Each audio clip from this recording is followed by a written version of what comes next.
ಓಂ ಶಾಂತಿ. ವಾಣಿ date 6/6/2025. ಪ್ರಾತಃ ಮುರಳಿ. ಓಂ ಶಾಂತಿ. ಬಾಬ್ದಾದ ಮಧುಬನ. ಮಧುರ ಮಕ್ಕಳೇ, ಭವಿಷ್ಯದಲ್ಲಿ ಉತ್ತಮ ಮನೆತನದಲ್ಲಿ ಬರುವ ಆಧಾರವು ವಿದ್ಯೆಯಾಗಿದೆ. ಈ ವಿದ್ಯೆಯಿಂದ ನೀವು ಭಿಕಾರಿಗಳಿಂದ ರಾಜಕುಮಾರರಾಗುತ್ತೀರಿ. ಪ್ರಶ್ನೆ: golden spoon in the mouth ಅಂದರೆ ಬಾಯಲ್ಲಿ ಚಿನ್ನದ ಚಮಚ, ಅರ್ಥಾತ್ ಉನ್ನತವಾದ ಸುಖ 2 ಪ್ರಕಾರದಿಂದ ಪ್ರಾಪ್ತವಾಗುತ್ತದೆ. ಹೇಗೆ? ಉತ್ತರ: 1ನೇದಾಗಿ ಭಕ್ತಿಯಲ್ಲಿ ದಾನ ಪುಣ್ಯ ಮಾಡುವುದರಿಂದ, 2ನೇದಾಗಿ ಜ್ಞಾನದಲ್ಲಿ ವಿದ್ಯೆಯಿಂದ ಭಕ್ತಿಯಲ್ಲಿ ದಾನ ಪುಣ್ಯ ಮಾಡುತ್ತಾರೆಂದರೆ ರಾಜ ಅಥವಾ ಸಾಹುಕಾರರ ಬಳಿ ಜನ್ಮ ಪಡೆಯುತ್ತಾರೆ. ಆದರೆ ಅದು ಅಲ್ಪ ಕಾಲದ ಸುಖವಾಯಿತು. ನೀವು ಜ್ಞಾನದಲ್ಲಿ ವಿದ್ಯೆಯಿಂದ ಅಷ್ಟು ಶ್ರೇಷ್ಠ ಸುಖವನ್ನು ಪಡೆಯುತ್ತೀರಿ. ಇದು ಬೇಹದ್ದಿನ ಮಾತಾಗಿದೆ. ಭಕ್ತಿಯಲ್ಲಿ ವಿದ್ಯೆಯಿಂದ ರಾಜ್ಯವು ಸಿಗುವುದಿಲ್ಲ. ಇಲ್ಲಿ ಯಾರೆಷ್ಟು ಚೆನ್ನಾಗಿ ಓದುವರೋ ಅಷ್ಟು ಶ್ರೇಷ್ಠ ಪದವಿಯನ್ನು ಪಡೆಯುತ್ತಾರೆ. ಓಂ ಶಾಂತಿ. ಮಧುರಾತಿ ಮಧುರ ಅಗಲಿ ಹೋಗಿ ಮರಳಿ ಸಿಕ್ಕಿರುವ ಮಕ್ಕಳಿಗೆ ಆತ್ಮಿಕ ತಂದೆಯ ತಿಳಿಸಿಕೊಡುತ್ತಾರೆ. ಇದಕ್ಕೆ ಆತ್ಮಿಕ ಜ್ಞಾನವೆಂದು ಹೇಳಲಾಗುತ್ತದೆ. ತಂದೆಯು ಬಂದು ಭಾರತವಾಸಿ ಮಕ್ಕಳಿಗೆ ತಿಳಿಸುತ್ತಾರೆ, ತಮ್ಮನ್ನು ಆತ್ಮನೆಂದು ತಿಳಿಯಿರಿ ಮತ್ತು ತಂದೆಯನ್ನು ನೆನಪು ಮಾಡಿ. ತಂದೆಯು ಈ ವಿಶೇಷವಾದ ಆದೇಶವನ್ನು ನೀಡಿದ್ದಾರೆಂದ ಮೇಲೆ ಅದನ್ನು ಪಾಲಿಸಬೇಕಲ್ಲವೇ? ಸರ್ವಶ್ರೇಷ್ಠ ತಂದೆಯ ಶ್ರೀಮತವು ಪ್ರಸಿದ್ಧವಾಗಿದೆ. ಇದು ಸಹ ನೀವು ಮಕ್ಕಳಿಗೆ ಜ್ಞಾನವಿದೆ. ಕೇವಲ ಶಿವತಂದೆಗೆ ಶ್ರೀ ಶ್ರೀ ಎಂದು ಹೇಳಬಹುದಾಗಿದೆ. ಅವರೇ ಸರ್ವಶ್ರೇಷ್ಠರನ್ನಾಗಿ ಮಾಡುತ್ತಾರೆ. ಶ್ರೀ ಎಂದರೆ ಶ್ರೇಷ್ಠ. ನೀವು ಮಕ್ಕಳಿಗೆ ಈಗ ಅರ್ಥವಾಗಿದೆ. ಇವರನ್ನು ತಂದೆಯೇ ಈ ರೀತಿ ಮಾಡಿದರು. ನಾವೀಗ ಹೊಸ ಪ್ರಪಂಚಕ್ಕಾಗಿ ಓದುತ್ತಿದ್ದೇವೆ. ಹೊಸ ಪ್ರಪಂಚದ ಹೆಸರೇ ಆಗಿದೆ ಸ್ವರ್ಗ, ಅಮರಪುರಿ. ಮಹಿಮೆಗಾಗಿ ಬಹಳಷ್ಟು ಹೆಸರುಗಳಿವೆ. ಸ್ವರ್ಗ ಮತ್ತು ನರಕವೆಂದು ಹೇಳುತ್ತಾರೆ. ಸ್ವರ್ಗಸ್ಥರಾದರೆಂದರೆ ಇದುವರೆಗೂ ನರಕವಾಸಿಗಳಾಗಿದ್ದೀರಲ್ಲವೇ? ಆದರೆ ಮನುಷ್ಯರಲ್ಲಿ ಅಷ್ಟು ತಿಳುವಳಿಕೆ ಇಲ್ಲ.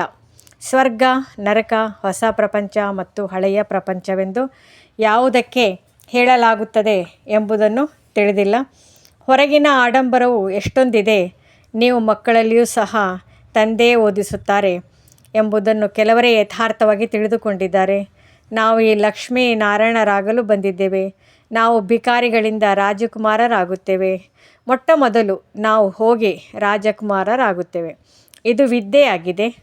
ಹೇಗೆ ವಕೀಲ್ ವಿದ್ಯೆಯನ್ನು ಓದುತ್ತಾರೆಂದರೆ, ನಾವು ಹೋಗಿ ಮನೆ ಕಟ್ಟಿಸುತ್ತೇವೆ, ಇದನ್ನು ಮಾಡುತ್ತೇವೆ, ಅದನ್ನು ಮಾಡುತ್ತೇವೆ ಎಂದು ಬುದ್ಧಿಯಲ್ಲಿರುತ್ತದೆ. ಪ್ರತಿಯೊಬ್ಬರಿಗೆ ತಮ್ಮ ಕರ್ತವ್ಯವು ಸ್ಮೃತಿಯಲ್ಲಿರುತ್ತದೆ. ಈ ವಿದ್ಯೆಯನ್ನು ನೀವು ಮಕ್ಕಳು ಹೋಗಿ ಬಹಳ ಉತ್ತಮವಾದ ಮನೆತನದಲ್ಲಿ ಜನ್ಮ ಪಡೆಯಬೇಕಾಗಿದೆ. ಯಾರೆಷ್ಟು ಹೆಚ್ಚು ಓದುವರೋ ಅಷ್ಟು ಒಳ್ಳೆಯ ಮನೆಯಲ್ಲಿ ಜನ್ಮ ಪಡೆಯುವರು. ರಾಜನ ಮನೆಯಲ್ಲಿ ಜನ್ಮ ಪಡೆದು ಮತ್ತೆ ರಾಜ್ಯಭಾರ ಮಾಡಬೇಕಾಗಿದೆ.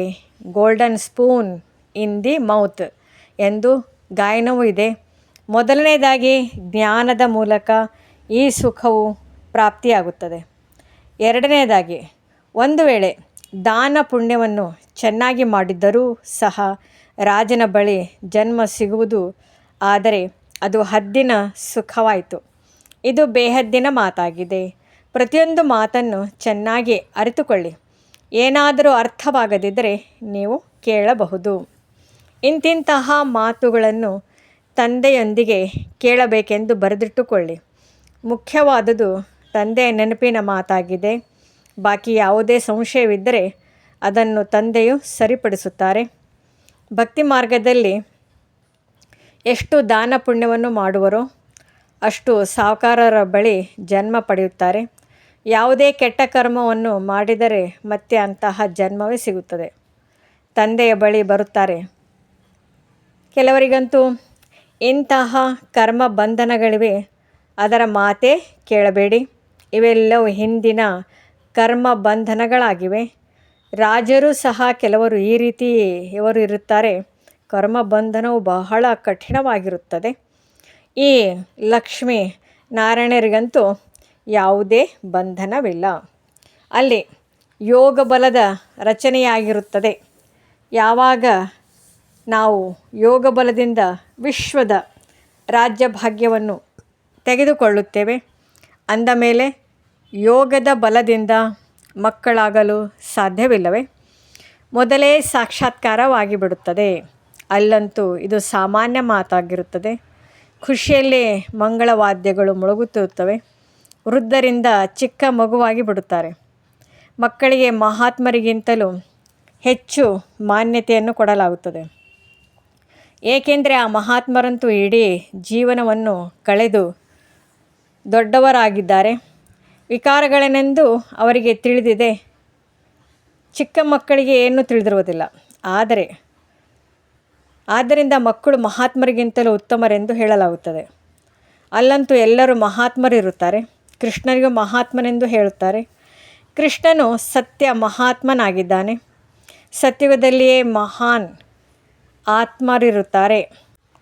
ಅವರ ತರಹ ಇಲ್ಲಿ ಯಾರೂ ಇರಲು ಸಾಧ್ಯವಿಲ್ಲ.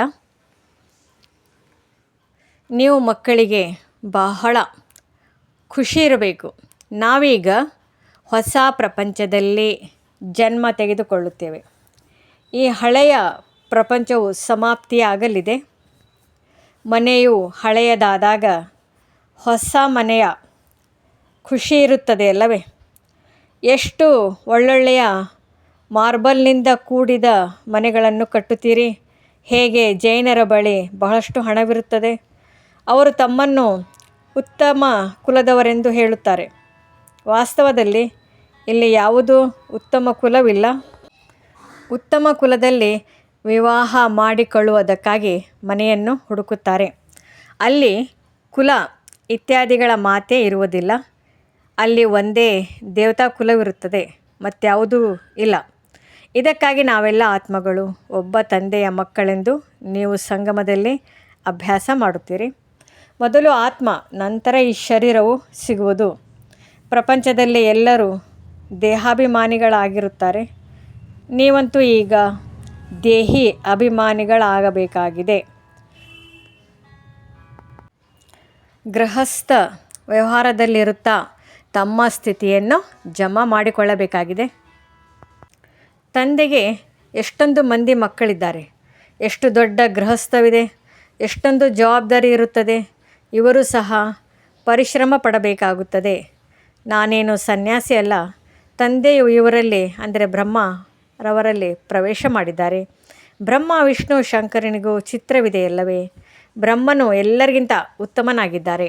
ಅಂದಮೇಲೆ ಅವರನ್ನು ಬಿಟ್ಟು ತಂದೆಯು ಮತ್ತೆ ಯಾರಲ್ಲಿ ಬರುತ್ತಾರೆ? ಬ್ರಹ್ಮನು ಹೊಸದಾಗಿ ಹುಟ್ಟುವುದಿಲ್ಲ. ನಾನು ಇವರನ್ನು ಅಂದರೆ ಬ್ರಹ್ಮರವರನ್ನು ದತ್ತು ಮಾಡಿಕೊಳ್ಳುತ್ತೇನೆ. ನೀವು ಹೇಗೆ ಬ್ರಾಹ್ಮಣರಾಗುತ್ತೀರಿ ಎಂದು ನೋಡುತ್ತೀರಲ್ಲವೇ? ಈ ಮಾತುಗಳು ನಿಮಗೆ ತಿಳಿದಿದೆ, ಮತ್ತಾರಿಗೂ ತಿಳಿದಿಲ್ಲ. ಇವರು ಇಷ್ಟು ಮಂದಿ ಬ್ರಾಹ್ಮಣಿಯರು ಹೇಗೆ ಜನ್ಮ ಪಡೆಯುತ್ತಾರೆಂದು ಅವರಿಗೇನು ಗೊತ್ತು? ಒಂದೊಂದು ಮಾತಿನಲ್ಲಿ ಎಷ್ಟೊಂದು ತಿಳಿಸಬೇಕಾಗುತ್ತದೆ. ಇವು ಬಹಳ ಗುಹ್ಯ ಮಾತುಗಳಾಗಿವೆ. ಇವರು ವ್ಯಕ್ತ ಬ್ರಹ್ಮ ಅಂದರೆ ಸಾಕಾರ ಬ್ರಹ್ಮ, ಅವರು ಅವ್ಯಕ್ತ ಬ್ರಹ್ಮ. ಇವರು ಪವಿತ್ರರಾಗಿ ನಂತರ ಅವ್ಯಕ್ತರಾಗಿ ಬಿಡುತ್ತಾರೆ. ಇವರು ಸಹ ಹೇಳುತ್ತಾರೆ, ನಾನು ಈ ಸಮಯದಲ್ಲಿ ಪವಿತ್ರನಿಲ್ಲ, ನಾನೀಗ ಆ ರೀತಿ ಪವಿತ್ರನಾಗುತ್ತಿದ್ದೇನೆ. ಪ್ರಜಾಪಿತನು ಇಲ್ಲಿಯೇ ಬೇಕಲ್ಲವೇ? ಇಲ್ಲದಿದ್ದರೆ ಮತ್ತೆಲ್ಲಿಂದ ಬರುವರು? ತಂದೆ ಸ್ವತಃ ತಿಳಿಸುತ್ತಾರೆ, ನಾನು ಪತಿತ ಶರೀರದಲ್ಲಿ ಬರುತ್ತೇನೆ. ಖಂಡಿತವಾಗಿ ಇವರಿಗೆ ಪ್ರಜಾಪಿತ ಎನ್ನುವರು. ಇಂಡಿಪೆಂಡೆಂಟ್ ಸೂಕ್ಷ್ಮತನದಲ್ಲಿದ್ದರೆ ಪ್ರಜಾಪಿತನೆಂದು ಹೇಳುವುದಿಲ್ಲ. ಅಲ್ಲಿ ಪ್ರಜೆಗಳೇನು ಮಾಡುವರು? ಇವರು ಸ್ವಯಂ ಇಂಡಿಪೆಂಡೆಂಟ್ ಪವಿತ್ರರಾಗಿ ಬಿಡುತ್ತಾರೆ. ಹೇಗೆ ಇವರು ಪುರುಷಾರ್ಥ ಮಾಡುತ್ತಾರೆಯೋ ಹಾಗೆ ನೀವು ಪುರುಷಾರ್ಥ ಮಾಡಿ ಸ್ವಯಂ ಪವಿತ್ರರಾಗಿ ಬಿಡುತ್ತೀರಿ. ವಿಶ್ವದ ಮಾಲೀಕರು ಆಗುತ್ತೀರಲ್ಲವೇ? ಸ್ವರ್ಗವೇ ಬೇರೆ, ನರಕವೇ ಬೇರೆಯಾಗಿದೆ. ಈಗಂತೂ ಎಷ್ಟೊಂದು ತುಂಡುಗಳಾಗಿ ಬಿಟ್ಟಿದೆ. ಇದು 5000 ವರ್ಷಗಳ ಮೊದಲಿನ ಮಾತಾಗಿದೆ. ಯಾವಾಗ ಇವರ ರಾಜ್ಯವಿತ್ತು. ಇದಕ್ಕೆ ಅವರು ಲಕ್ಷಾಂತರ ವರ್ಷಗಳೆಂದು ಹೇಳಿಬಿಡುತ್ತಾರೆ. ಯಾರು ಕಲ್ಪದ ಹಿಂದೆ ತಿಳಿದುಕೊಂಡಿರುವರೋ ಅವರೇ ಈ ಮಾತುಗಳನ್ನು ಈಗಲೂ ತಿಳಿದುಕೊಳ್ಳುತ್ತಾರೆ. ನೀವು ನೋಡುತ್ತೀರಿ, ಇಲ್ಲಿ ಮುಸಲ್ಮಾನರು, ಪಾರಸಿಗಳು ಮೊದಲಾದವರೆಲ್ಲರೂ ಬರುತ್ತಾರೆ. ಕೆಲವರು ಮುಸಲ್ಮಾನರೇ ಇಲ್ಲಿ ಹಿಂದೂಗಳಿಗೆ ಜ್ಞಾನವನ್ನು ಕೊಡುತ್ತಿದ್ದಾರೆ. ಆಶ್ಚರ್ಯವಲ್ಲವೇ? ತಿಳಿದುಕೊಳ್ಳಿ, ಯಾರಾದರೂ ಸಿಖ್ ಧರ್ಮದವರಾಗಿದ್ದರೆ ಅವರು ಸಹ ಇಲ್ಲಿ ರಾಜಯೋಗವನ್ನು ಅನ್ಯರಿಗೆ ಕಲಿಸುತ್ತಾರೆ. ಯಾರು ಮತಾಂತರಗೊಂಡಿದ್ದಾರೆಯೋ ಅವರು ಮತ್ತೆ ವರ್ಗಾಯಿತರಾಗಿ ದೇವತಾಕುಲದಲ್ಲಿ ಬಂದು ಬಿಡುತ್ತಾರೆ. ಸಸಿಯು ನಾಟಿಯಾಗುತ್ತದೆ. ತಮ್ಮ ಬಳಿ ಕ್ರಿಶ್ಚಿಯನ್ನರು, ಪಾರಸಿಗಳು ಬರುತ್ತಾರೆ, ಬೌದ್ಧರು ಬರುತ್ತಾರೆ. ನಿಮಗೆ ತಿಳಿದಿದೆ, ಸಮಯವು ಸಮೀಪ ಬಂದಾಗ 4 ಕಡೆ ನಮ್ಮ ಹೆಸರು ಪ್ರಸಿದ್ಧವಾಗುವುದು. ನಿಮ್ಮ ಒಂದು ಭಾಷಣದಿಂದಲೇ ಅನೇಕರು ನಿಮ್ಮ ಬಳಿ ಬಂದು ಬಿಡುತ್ತಾರೆ. ಇದು ನಮ್ಮ ಸತ್ಯವಾದ ಧರ್ಮವೆಂದು ಎಲ್ಲರಿಗೂ ಸ್ಮೃತಿ ಬರುತ್ತದೆ. ಯಾರು ನಮ್ಮ ಧರ್ಮದವರು ಆಗಿರುವರೋ ಅವರೆಲ್ಲರೂ ಬರುವುದು ಖಚಿತವಲ್ಲವೇ? ಲಕ್ಷಾಂತರ ವರ್ಷಗಳ ಮಾತಿಲ್ಲ. ತಂದೆಯು ತಿಳಿಸುತ್ತಾರೆ, ನೀವು ನಿನ್ನೆಯ ದಿನ ದೇವತೆಗಳಾಗಿದ್ದಿರಿ, ಈಗ ಮತ್ತೆ ತಂದೆಯಿಂದ ಆಸ್ತಿಯನ್ನು ತೆಗೆದುಕೊಳ್ಳುತ್ತಿದ್ದೀರಿ. ನೀವು ಸತ್ಯವಾದ ಪಾಂಡವರಾಗಿದ್ದೀರಿ. ಪಾಂಡವರು ಎಂದರೆ ಪಂಡರು ಅಂದರೆ ಮಾರ್ಗದರ್ಶಕರು. ಅವರು ಸ್ಥೂಲ ಮಾರ್ಗದರ್ಶಕರಾಗಿರುತ್ತಾರೆ. ನೀವು ಬ್ರಾಹ್ಮಣರು, ಆತ್ಮೀಕ ಮಾರ್ಗದರ್ಶಕರಾಗಿದ್ದೀರಿ. ನೀವೀಗ ಬೇಹದ್ದಿನ ತಂದೆಯಿಂದ ಓದುತ್ತಿದ್ದೀರಿ. ಈ ನಶೆಯು ನಿಮಗೆ ಬಹಳ ಇರಬೇಕು. ನಾವು ತಂದೆಯ ಬಳಿ ಹೋಗುತ್ತೇವೆ, ಅವರಿಂದ ಬೇಹದ್ದಿನ ಆಸ್ತಿಯೂ ಸಿಗುತ್ತದೆ. ಅವರು ನಮ್ಮ ತಂದೆ, ಶಿಕ್ಷಕನೂ ಆಗಿದ್ದಾರೆ. ಇದರಲ್ಲಿ ಯಾವುದೇ ಟೇಬಲ್, ಕುರ್ಚಿ ಇತ್ಯಾದಿಗಳ ಅವಶ್ಯಕತೆ ಇಲ್ಲ. ನೀವು ಬರೆಯುತ್ತೀರೆಂದರೂ ಸಹ ನಿಮ್ಮ ಪುರುಷಾರ್ಥಕ್ಕಾಗಿ. ವಾಸ್ತವದಲ್ಲಿ ಇವು ತಿಳಿದುಕೊಳ್ಳುವ ಮಾತುಗಳಾಗಿವೆ. ಶಿವತಂದೆಯು ಪೆನ್ನಿನಿಂದ ಬರೆಯುತ್ತಾರೆಯೇ? ನಿಮಗೆ ಪತ್ರವನ್ನು ಬರೆಯಲು ಪೆನ್ಸಿಲ್ ಇತ್ಯಾದಿಗಳನ್ನು ತೆಗೆದುಕೊಳ್ಳುತ್ತಾರೆ. ಶಿವತಂದೆಯ ಕೆಂಪು ಅಕ್ಷರಗಳು ಬಂದಿದೆ ಎಂದು ತಿಳಿಯುತ್ತೀರಿ. ತಂದೆಯು ಆತ್ಮೀಯ ಮಕ್ಕಳೇ ಎಂದು ಬರೆಯುತ್ತಾರೆ. ಆತ್ಮೀಯ ತಂದೆಯೇ ಎಂದು ಮಕ್ಕಳು ತಿಳಿಯುತ್ತೀರಿ. ಅವರು ಬಹಳ ಶ್ರೇಷ್ಠಾತಿ ಶ್ರೇಷ್ಠ ಆಗಿದ್ದಾರೆ. ಇವರ ಮತದಂತೆ ನಡೆಯಬೇಕಾಗಿದೆ. ತಂದೆಯು ತಿಳಿಸುತ್ತಾರೆ, ಕಾಮ ಮಹಾಶತ್ರುವಾಗಿದೆ. ಇದು ಆದಿ, ಮಧ್ಯ, ಅಂತ್ಯ ದುಃಖ ಕೊಡುವುದಾಗಿದೆ. ಈ ಭೂತಕ್ಕೆ ವಶವಾಗಬೇಡಿ, ಪವಿತ್ರರಾಗಿರಿ. ಹೇ ಪತಿತ ಪಾವನ ಎಂದು ಕರೆಯುತ್ತಾರೆ. ಈಗ ನೀವು ಮಕ್ಕಳಿಗೆ ರಾಜ್ಯಭಾರ ಮಾಡುವ ಬಹಳ ದೊಡ್ಡ ಶಕ್ತಿಯು ಸಿಗುತ್ತದೆ. ಅದನ್ನು ಯಾರೂ ಗೆಲ್ಲಲು ಸಾಧ್ಯವಿಲ್ಲ. ನೀವು ಎಷ್ಟೊಂದು ಸುಖಿಯಾಗುತ್ತೀರಿ ಅಂದಾಗ ಈ ವಿದ್ಯಾಭ್ಯಾಸದ ಮೇಲೆ ಎಷ್ಟೊಂದು ಗಮನವಿರಬೇಕು. ನಮಗೆ ರಾಜ್ಯಭಾಗ್ಯವೂ ಸಿಗುತ್ತದೆ. ನಾವು ಹೇಗಿದ್ದವರು, ಏನಾಗುತ್ತಿದ್ದೇವೆಂದು ನಿಮಗೆ ತಿಳಿದಿದೆ.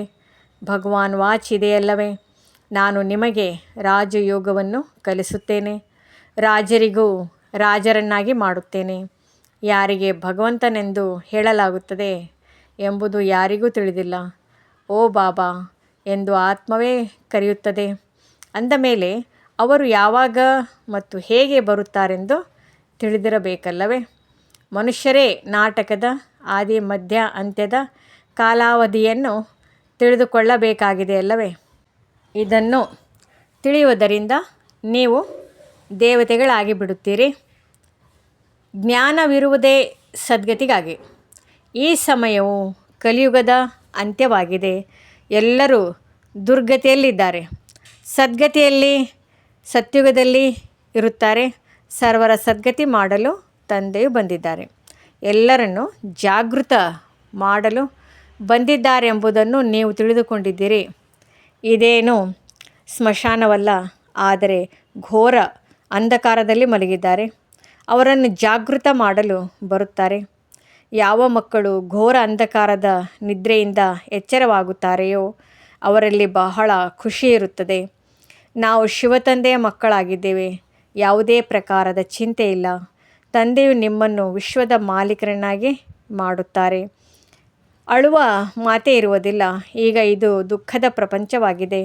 ಅದು ಸದಾ ಹರ್ಷಿತವಾಗಿರುವ ಪ್ರಪಂಚವಾಗಿರುತ್ತದೆ.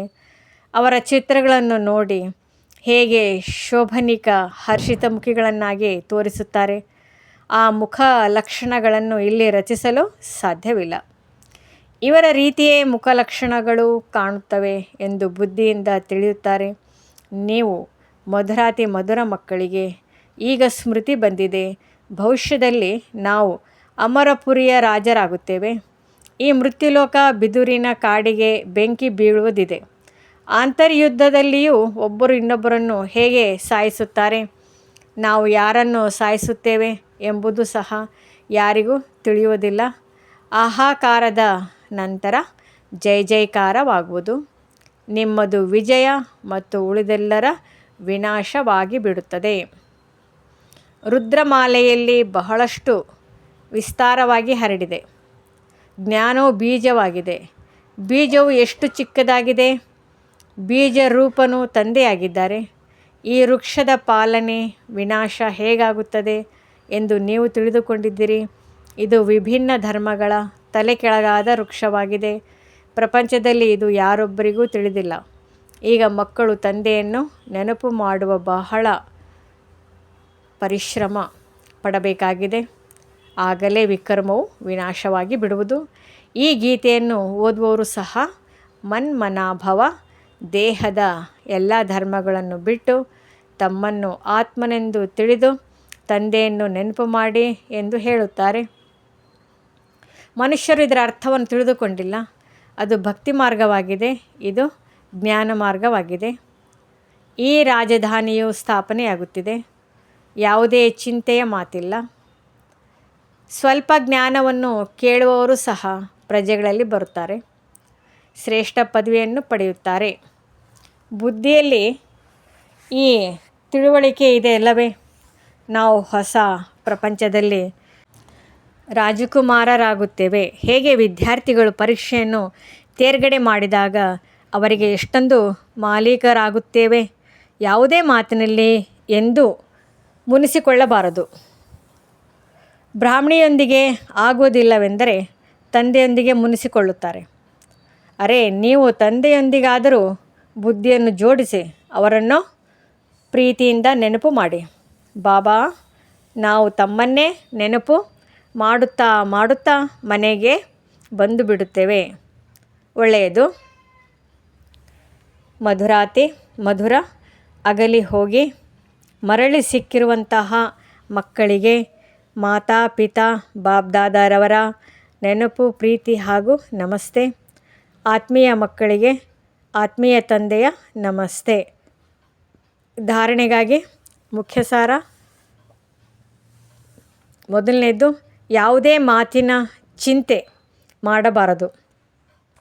ಸದಾ ಹರ್ಷಿತರಾಗಿರಬೇಕು.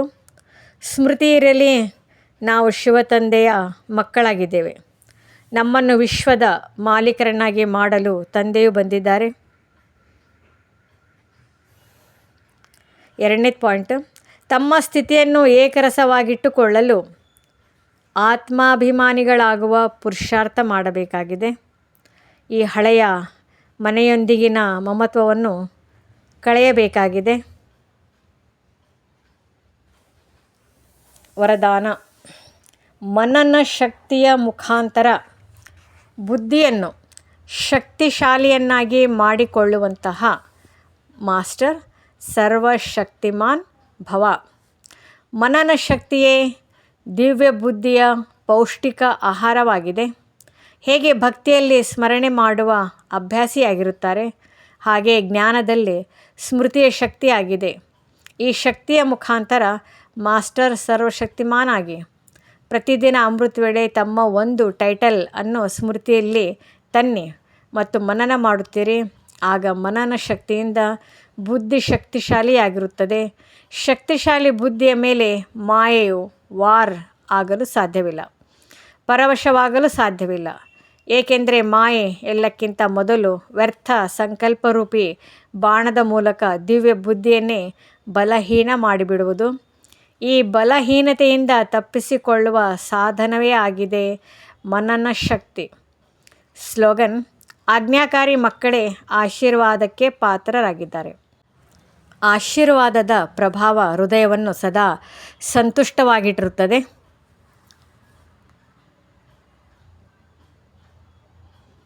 ಅವ್ಯಕ್ತ ಸೂಚನೆಗಳು. ಆತ್ಮಿಕ ಸ್ಥಿತಿಯಲ್ಲಿರುವಂತಹ ಅಭ್ಯಾಸ ಮಾಡಿ ಅಂತರ್ಮುಖಿಯಾಗಿರಿ.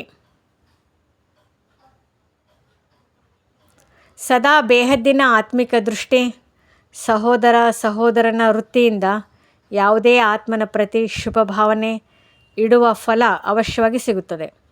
ಆದ್ದರಿಂದ ಪುರುಷಾರ್ಥದಲ್ಲಿ ದಣಿಯಬೇಡಿ, ಹೃದಯ ವಿದೀರ್ಣರಾಗಬೇಡಿ. ನಿಶ್ಚಯ ಬುದ್ಧಿ ವಿಜಯಂತಿಯಾಗಿದ್ದೀರಿ. ನನ್ನತನದ ಸಂಬಂಧದಿಂದ ಭಿನ್ನರಾಗಿ ಶಾಂತಿ ಹಾಗೂ ಶಕ್ತಿಗಳ ಸಹಯೋಗವನ್ನು ಆತ್ಮರಿಗೆ ನೀಡುತ್ತೀರಿ.